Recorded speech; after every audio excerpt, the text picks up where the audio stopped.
السلام علیکم ورحمۃ اللہ وبرکاتہ۔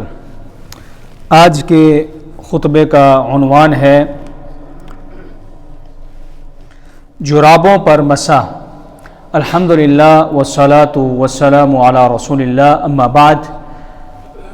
بے شک تمام تعریفیں اللہ کے لیے ہیں، ہم اس کی تعریف بیان کرتے ہیں، اسی سے مدد مانگتے ہیں، اسی سے معافی طلب کرتے ہیں اور اسی کی طرف رجوع کرتے ہیں۔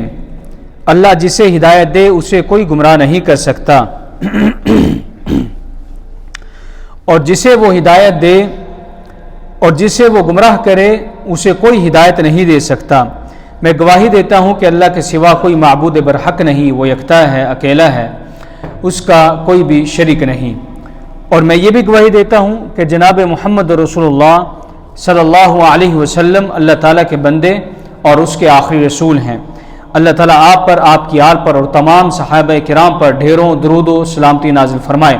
حمد و ثنا کے بعد بس اللہ سے ڈرو جیسا کہ اس سے ڈرنے کا حق ہے، اور اسلام کے مضبوط کڑے کو تھام لو۔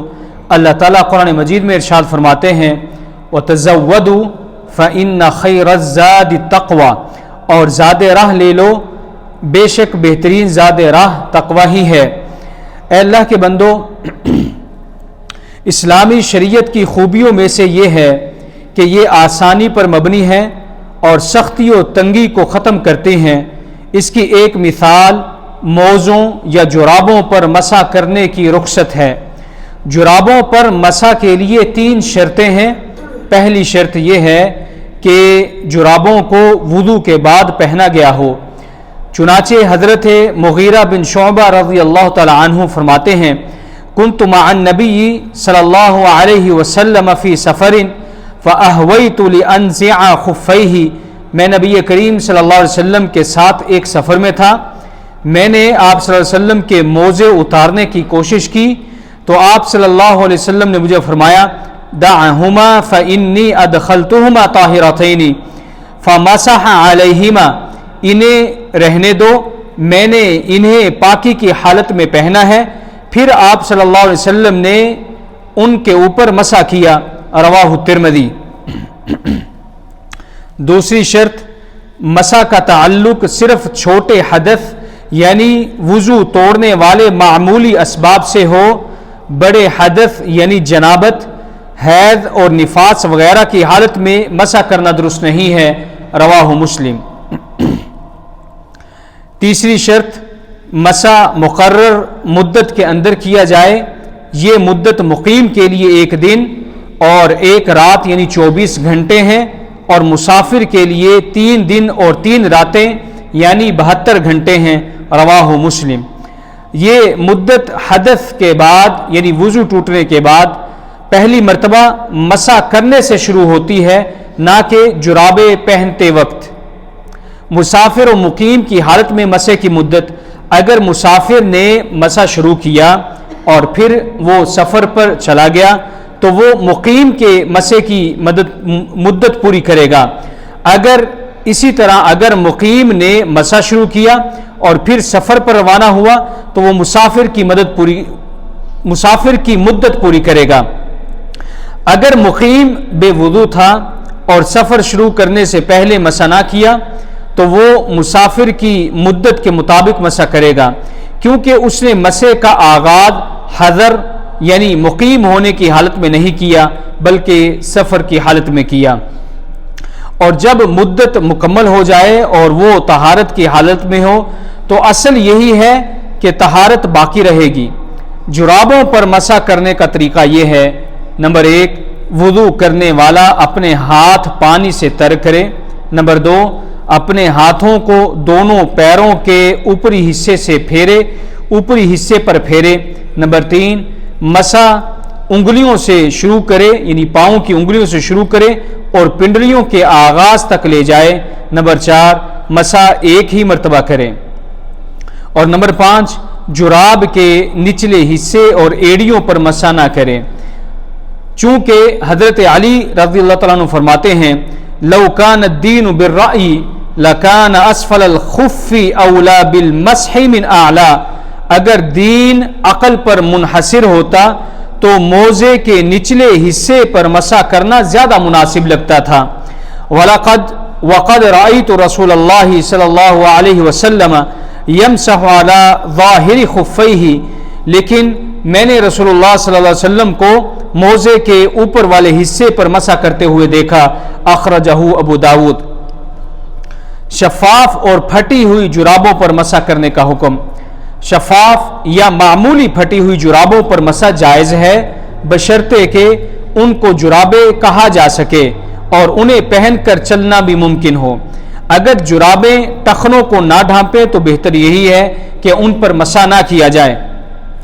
جراب پر مسح کے مختلف احوال ہیں، جیسا کہ اگر کسی نے وضو کیا اور جرابوں پر مسح کیا پھر اس کے اوپر دوسری جراب پہن لی، اس حالت میں کہ وہ باوضو تھا تو دوبارہ پہنی گئی جرابوں پر مسح جائز ہے، لیکن مدت پہلی جراب پر مسح کرنے کے وقت سے ہی شروع ہوگی.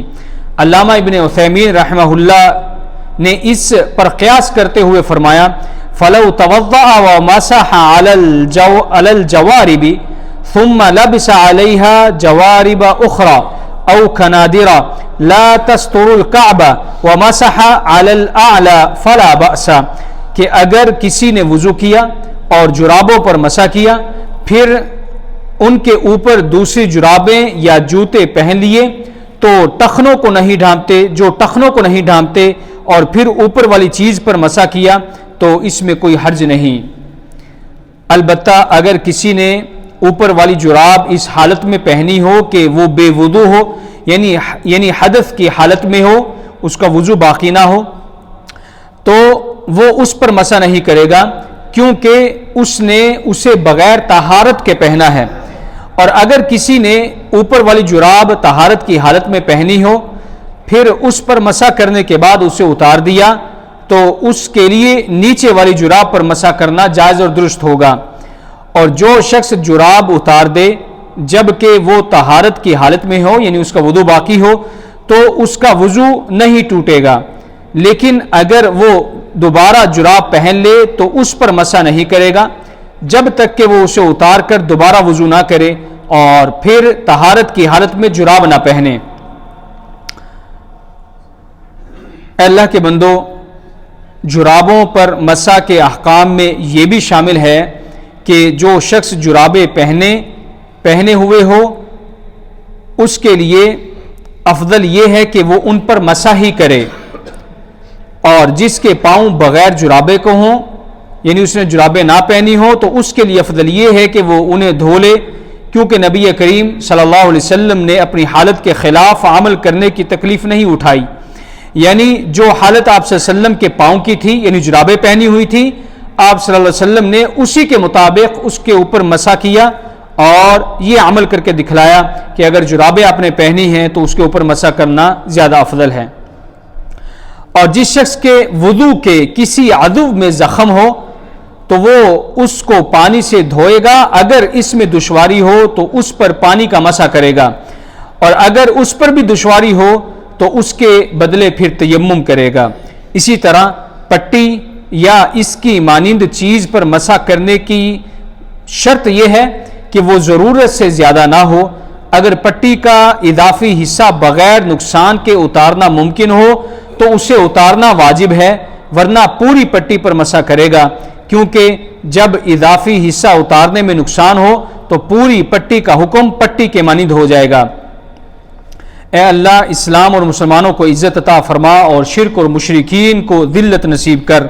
اے اللہ، اپنے خلفائے راشدین ہدایت یافتہ اماموں ابو بکر، عمر، عثمان، علی رضوان اللہ اجمعین سے راضی ہو جا، اور باقی صحابہ کرام، تابعین اور ان کے نیک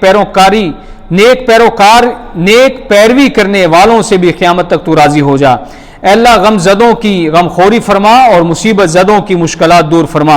اے اللہ، ہمارے وطنوں کو امن کا گہوارہ بنا اور ہمارے حکمرانوں، ہمارے ائمہ اور حکمرانوں کو درست راہ دکھلا، اور ہمارے حکمران اور ان کے ولی عہد کو اپنی پسندیدہ اور رضا کی راہ پر چلنے کی توفیق عطا فرما اور ان کی رہنمائی تقوی اور نیکی کی طرف فرما.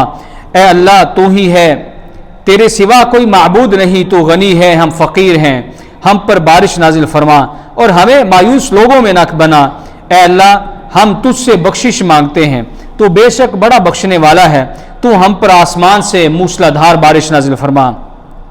اے اللہ کے بندو، ان اللہ یأمر بالعدل والاحسان وایتاء ذی القربى وینہی عن الفحشاء والمنکر والبغی یعظکم لعلکم تذکرون، بلا شبہ اللہ انصاف کا، احسان کا اور قرابت داروں کو دینے کا حکم دیتا ہے، اور بے حیائی، برائی اور ظلم سے منع کرتا ہے۔ وہ تمہیں نصیحت کرتا ہے تاکہ تم مجھ سے نصیحت حاصل کرو، پس اللہ کا ذکر کرو، وہ تمہیں یاد کرے گا، اور اس کی نعمتوں کا شکر ادا کرو، وہ تمہیں اور زیادہ دے گا۔ وَلَذِكْرُ اللَّهِ أَكْبَرُ وَاللَّهُ يَعْلَمُ مَا تَصْنَعُونَ، اور اللہ کا ذکر سب سے بڑا ذکر ہے، اور اللہ جانتا ہے جو کچھ تم اپنی زندگی میں کرتے ہو۔